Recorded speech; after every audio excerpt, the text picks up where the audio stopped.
Associate sponsor UltraTech cement. कापसाचं बियाणं जे शॉर्टेज आहे आणि विशेष करून अजित 155चं जे शॉर्टेज आहे त्याच्यावरची असणारी ही चर्चा होती. आम्ही असं पहिल्यांदा दाखवून दिलं की जे काही नियोजन झालं होतं त्या नियोजनमधलं असणारं यावेळेस कापसाचा पेरा वाढेल हे माहीत असूनही ते लक्षात न घेतल्यामुळे मागची जी डिमांड होती तेवढी डिमांडसुद्धा आज फुलफिल होत नाही अशी परिस्थिती आहे. तेव्हा नियोजन जे आहे ते नियोजन पूर्णपणे फेल्युअर झालेलं आहे हे त्या ठिकाणी दिसतं. त्यांचं उत्तर असं होतं की हे आमचे फिगर्स नाहीत, हे फॅक्टरीने आम्हाला दिलेले फिगर्स आहेत, परंतु आम्ही म्हटलं आम्ही ते काही मान्य करत नाही, कारण नियोजन हे जिल्हा समिती त्या ठिकाणी करते, आमदार त्या ठिकाणी असताना उपस्थित असतात. तेव्हा आमदारांनी नेमकं असणारं डिमांड किती मागच्या वर्षाची धरून ठेवली की न धरून ठेवली हा त्याच्यातला असणारा एक भाग आम्ही असणारा त्या ठिकाणी मानतो.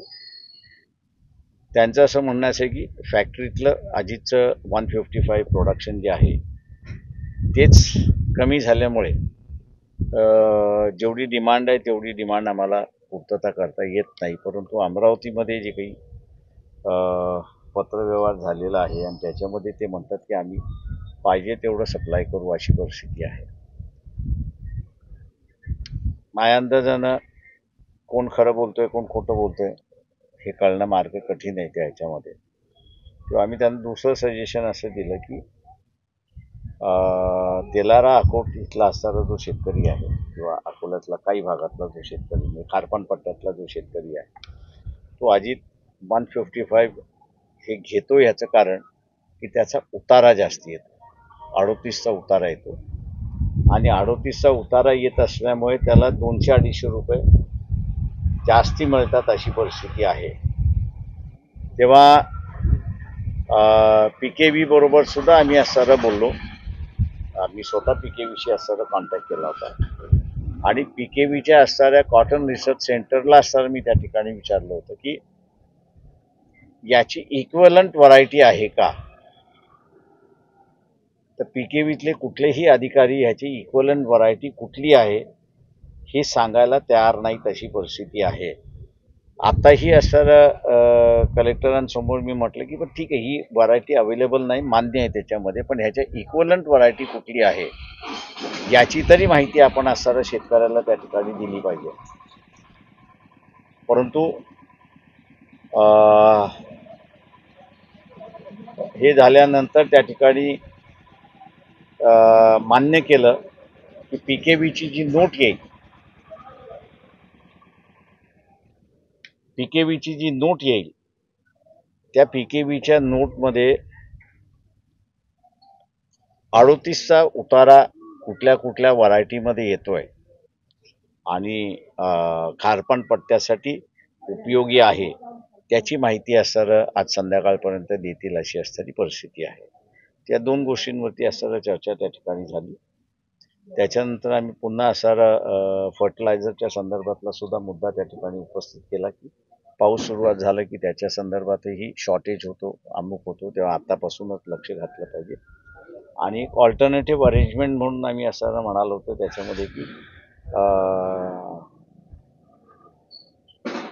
कृषी उत्पन्न बाजार समित्या आहेत, तेव्हा त्या कृषी उत्पन्न बाजार समित्याचा असणारा नोंदणीसाठी जर मदत करून घेतली तर म्हटलं तर उपयोगात होईल आणि आपल्याला एक्झॅक्ट किती डिमांड आहे त्याचं आपल्याला त्या ठिकाणी कळेल आणि त्याचा शॉर्टेज होणार नाही याची दक्षता आपल्याला त्या ठिकाणी घेता येईल. कृत्रिम टंचाई निर्माण होत आहे असा आरोप आहे.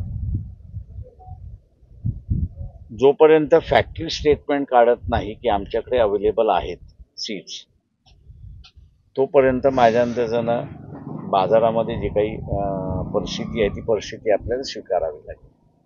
बियाण्याचा शॉर्टेज, कापसाच्या शॉर्टेज म्हणजे सोयाबीन जास्त पेरा वाढेल असं वाटतंय. मिळाल्या नाही तर माझ्या अंदाजानं फार मोठ्या प्रमाणात मला असं दिसतंय की यावर्षी सोयाबीनवरनं कापसावरती शिफ्ट होताना तिथे दिसतात आहेत. जर कॉटन सीड मिळाल्या नाही तर तो पुन्हा सोयाबीनवरती जाईल अशी परिस्थिती आहे. पुणे अपघातानंतर जे आरोप केलेत आपण की प्रश्न असा आहे त्याच्यामध्ये की स्ट्रिंग ऑपरेशन केल्यानंतर मंत्री जागा होणार असेल ते दुर्दैवी असं मी त्या ठिकाणी मानतो. त्यांच्या खात्यामध्ये काय झालं हे त्यांनी त्या मंत्रालयात बसून त्या ठिकाणी जर कारोबार बघितला तर अधिक चांगले असे त्या ठिकाणी म्हणतात. करणारच ना, सोडणार कोण? त्यांना मनुस्मृतीचा उदो करून घ्यायचा तेव्हा ते करते, त्याचं भांडवल करणारच. Associate sponsor UltraTech cement.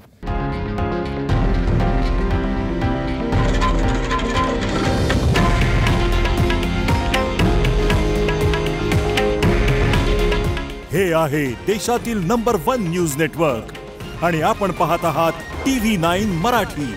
काळजी तुमची, हित महाराष्ट्राचं.